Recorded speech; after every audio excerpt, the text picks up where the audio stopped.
Hell and Back, mass rape survivor Giselle Pellico recounts her ordeal in memoir.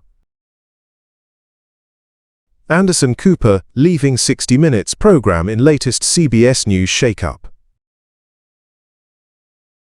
Canada's Carney to visit India in early March, Ontario minister. Zelensky warns of new Russian strikes ahead of Geneva peace talks. Land in focus at Geneva peace talks between Russia and Ukraine.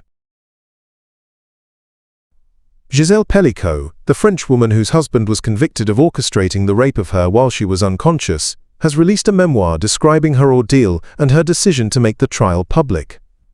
The book, titled A Hymn to Life, was published on Tuesday and recounts the 2024 mass rape case that shocked France and the world. Pellico, now 73, became a global symbol in the fight against sexual violence, and the case contributed to changes in France's rape laws. In the memoir, Pellico explains why she waived her right to anonymity during the trial, saying she wanted the crimes to be fully exposed and for the perpetrators to be publicly confronted. She describes the moment police informed her that her husband had drugged her for years and invited dozens of men to rape her. According to the book, officers told her that 53 men had assaulted her in her own home while she was unconscious.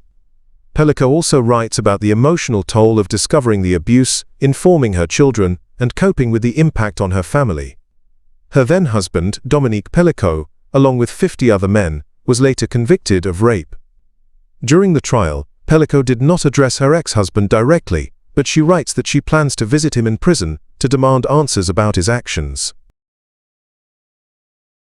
Anderson Cooper is leaving 60 Minutes after nearly 2 decades, marking the latest high-profile departure from CBS News amid major changes at the network.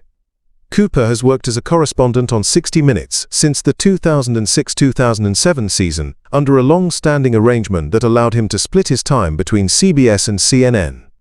In a statement released Monday, Cooper said his decision was driven by family priorities. For nearly 20 years, I've been able to balance my jobs at CNN and CBS, but I have little kids now and I want to spend as much time with them as possible, he said.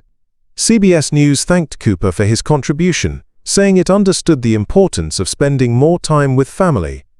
His exit comes during a period of upheaval at CBS News following the appointment of Bari Weiss as editor-in-chief last October, after Paramount's Skydance acquired her outlet, The Free Press.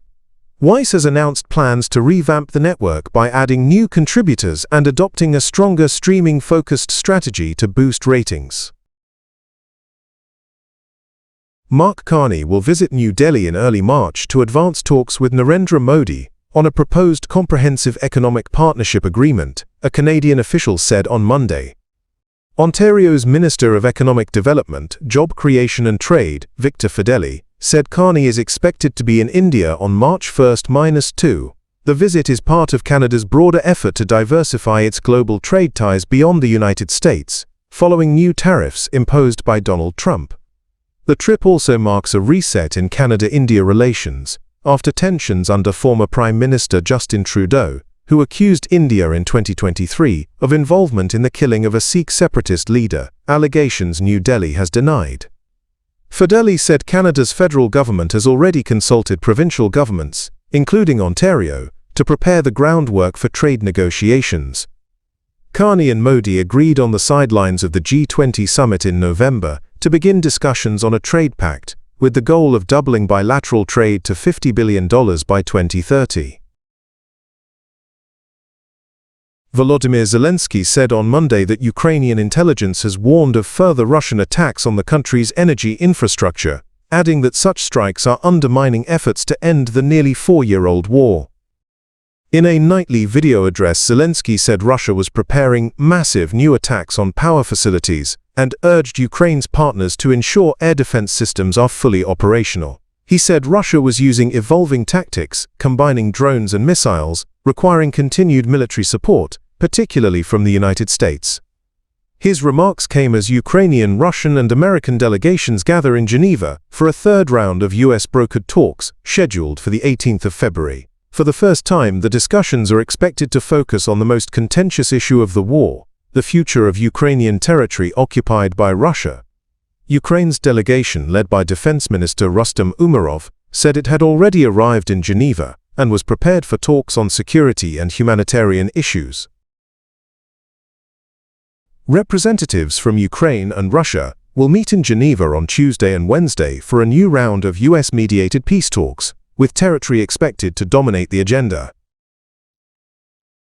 The negotiations come as Donald Trump presses both sides to reach an agreement to end the most destructive conflict in Europe since World War II.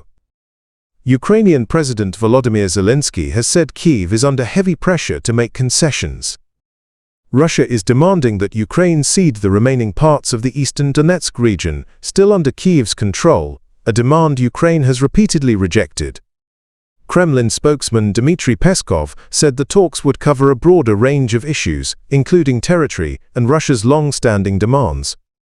The talks have moved to Geneva after 2 earlier rounds in Abu Dhabi, which resulted in prisoner exchanges but no political breakthrough. Russia currently occupies around 20% of Ukrainian territory, including Crimea and parts of the Donbass. Ongoing Russian airstrikes on energy infrastructure have worsened conditions for civilians during winter. The Russian delegation will be led by Kremlin aide Vladimir Medinsky, alongside military intelligence chief Igor Kostyukov. President Vladimir Putin's economic envoy Kirill Dmitriev will take part in parallel discussions.